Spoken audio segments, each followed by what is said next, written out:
I thought getting into Harvard was the hardest thing I'd ever have to face. I spent years pushing myself harder than anyone else, skipping sleep, skipping fun just to prove I could do it. And when the acceptance email finally came, I felt unstoppable.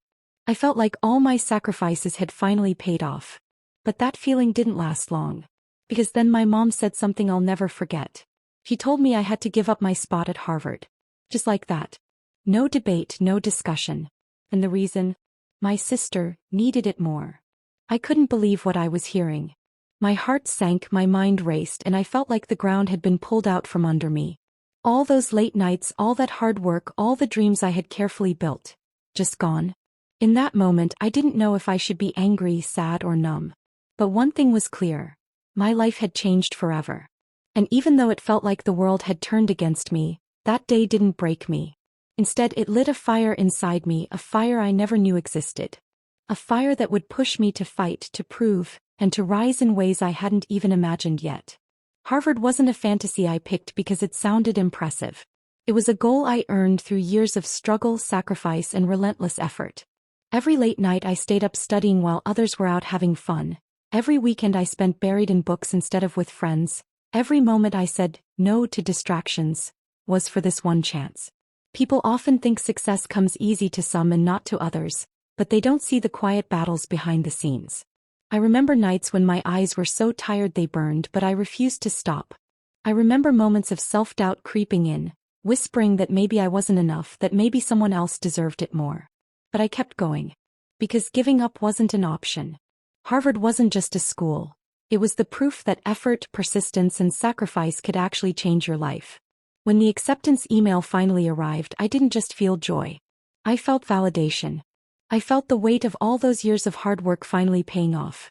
I cried, not because it was a dream come true, but because for the first time life felt fair. For once, it felt like the world recognized my effort, my commitment, and my determination. I wasn't born into privilege. I didn't have endless resources or connections. All I had was a stubborn belief in myself and a willingness to outwork everyone else. And that belief had carried me all the way to one of the most prestigious universities in the world. That email wasn't just an acceptance. It was proof that I could achieve anything I set my mind to. But the hardest part of my journey wasn't getting in. The hardest part came the moment I realized that just because I earned it didn't mean I could keep it. The realization that all my sacrifices could be taken away in an instant was something no one warns you about. And it was in that moment, standing on the edge of my dreams, that I realized life isn't just about working hard. It's also about how you handle the moments when everything you've built is threatened.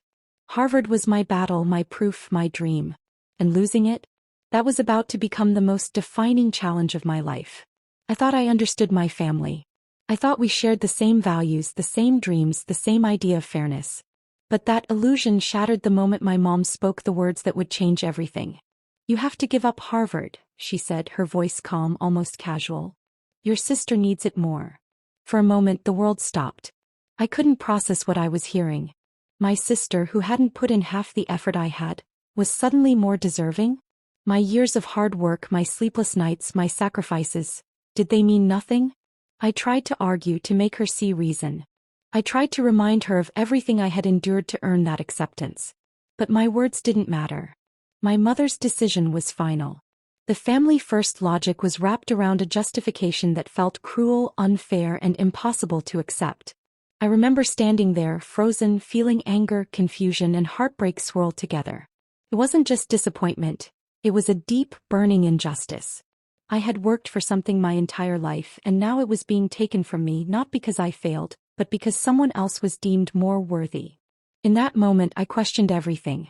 Did my mother even see me? Did she understand the sacrifices I had made? The dreams I had nurtured in secret, the endless nights I had spent pushing myself beyond limits. Did none of that count? But amid the heartbreak, a strange clarity began to emerge. I realized that this wasn't just a battle about Harvard.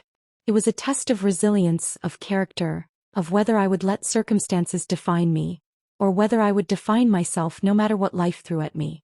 And that's when I decided I couldn't stay trapped in despair. I couldn't let this moment destroy me. Yes, my dream was slipping away, but my ambition, my drive, my determination, that was mine, and no one could take that. Even as my mom's words echoed in my mind, Even as my heart felt heavy with betrayal, I felt a spark of something new, the desire to rise, to prove, to take control of my life in a way I hadn't imagined before. This wasn't the end of my story. It was the beginning of a fight far bigger than Harvard. And I was ready to face it. Giving up Harvard felt like losing a part of myself I had built from the ground up. It wasn't just a college acceptance. It was a symbol of every late night, every no I had said to fun, every moment I had pushed my limits. And now my mom was asking me to hand it over as if all of that effort didn't matter. I remember the silence after she spoke. It wasn't peaceful, it was heavy, suffocating. I felt my dreams slipping through my fingers like sand. The world I had been carefully constructing, brick by brick, seemed to crumble in front of me. And the worst part? I couldn't even fight for it without feeling guilty because it was my sister. The one my family claimed needed it more. I sat alone that night, staring at the acceptance letter, tracing my own name on it with a trembling hand. Every memory of the journey flashed before me. The early mornings, the late nights, the sacrifices, the tears, the moments when giving up seemed easier than going on. And yet, I had kept going, believing that hard work would protect me from moments like this. But life had a way of testing me in ways I never imagined. There was anger, of course. Anger at the unfairness of it all. Anger at a world where effort didn't always guarantee reward. There was sadness, too. A deep, aching sorrow that felt like it had seeped into my bones. But beneath all of it, there was also a flicker of understanding, however small. Sacrifice is part of life, and sometimes it comes at the worst possible moments. Even so, accepting it was impossible. It felt like being forced to erase a part of my identity, a part of me that had fought tooth and nail for something that was mine. But life doesn't always wait for us to feel ready. And sometimes, the hardest moments demand that we find strength we didn't know existed. That night, alone with my thoughts, I realized something crucial. Losing Harvard wasn't just about a college.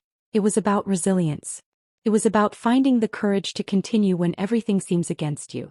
It was about learning that sacrifice, no matter how painful, can shape you into someone stronger than you ever imagined. And in that crushing moment of loss, a determination began to grow. I wouldn't let this define me. I wouldn't let it break me. I would find a way to turn this heartbreak into something greater, something that was still mine. Losing Harvard felt like my world had been flipped upside down, but I realized something crucial. I still had me. My dreams may have been stolen in that moment, but my drive, my determination, my ability to fight for myself, that couldn't be taken. And I refused to let this define who I was or what I could become. The first thing I did was quiet my anger, not because it wasn't justified, but because I needed clarity. Anger could have consumed me, kept me stuck in that painful moment, letting my loss define every step I took. Instead, I channeled that energy into a plan, a vision of the future I could still build for myself. Harvard may not have been mine anymore, but opportunity was still out there. And I would find it. I began to look at the situation differently. This wasn't just a loss, it was a challenge. Life had thrown me an obstacle bigger than any I had faced before, and I knew that how I responded would determine my path. I decided I wouldn't mourn for long. I wouldn't let despair steal my potential. I would take control of my story, and I would rise stronger than I had ever been. I set goals outside of what anyone expected. I sought out opportunities, learned new skills, and pushed myself in directions I might never have considered if Harvard had gone according to plan. Every step I took was fueled by the memory of that moment. The feeling of injustice, the sting of loss, and the fire that ignited within me when I realized I still had power over my own life. It wasn't easy. Some days the heartbreak returned like a shadow I couldn't shake. But each time I reminded myself that my worth wasn't defined by a single acceptance letter. My ambition, my ideas, my determination to succeed, that was mine forever. Losing Harvard wasn't the end, it was a test. And I was determined to pass it on my terms. By refusing to let my circumstances define me, I discovered something far more valuable than a college acceptance. I discovered resilience. I discovered creativity, strength, and the courage to forge a path that wasn't laid out for me, but one I could own entirely. And that decision to rise instead of sink became the turning point that would shape everything that came next. Losing Harvard felt like the end of the road, but I realized it could also be the beginning of something even bigger. I had a choice: sit in regret and let life pass me by, or take control and turn this loss into power. I chose the latter. I threw myself into new opportunities. I explored paths I had never considered, honed skills I hadn't thought I needed, and built experiences that no classroom could offer. Every setback became fuel, every no, a challenge to push harder. Slowly, I began to see that life had given me a gift disguised as heartbreak. A chance to redefine success on my own terms. It wasn't easy. The memory of that day, of my mother's words, lingered like a shadow. But instead of letting it crush me, I used it as a compass, guiding me toward growth. I networked, learned relentlessly, and chased projects that excited me. Each achievement, no matter how small, reminded me that I still had control over my future. In the end, I realized that Harvard was never the true prize. The real prize was resilience, creativity, and the ability to turn obstacles into opportunities. Losing a dream didn't mean losing myself. It meant I had to build a new dream, one that no one could take away. By the time I looked back, the pain had transformed into strength. That single moment of loss became a story of empowerment. And I learned a lesson I will carry forever. Sometimes when life takes away what you love, it's only preparing you to become someone stronger, smarter, and unstoppable.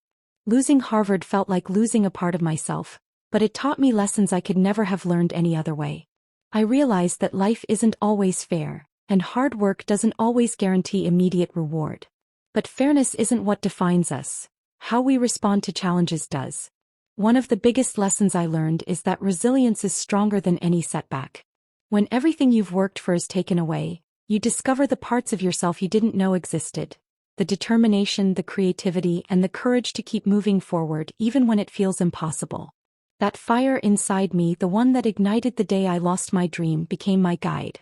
I also learned the importance of owning your story. Life may try to dictate your path, but you always have the power to choose how you walk it. Losing Harvard didn't define me. It forced me to redefine what success meant for me, and to create opportunities that were mine, not borrowed. And perhaps the most surprising lesson was about perspective. What feels like the end can sometimes be the beginning. The heartbreak, the disappointment, even the anger. All of it became fuel to grow, to create, and to thrive in ways I hadn't imagined. Losing something I loved made me stronger, sharper, and more focused than ever before. In the end, the experience taught me that dreams aren't just destinations. They're the resilience, lessons, and growth we gather along the way. Life may take away what we cherish most, but it also gives us the chance to rise, to fight, and to build something even greater. Losing Harvard didn't stop me. It became the moment that shaped everything I would achieve next.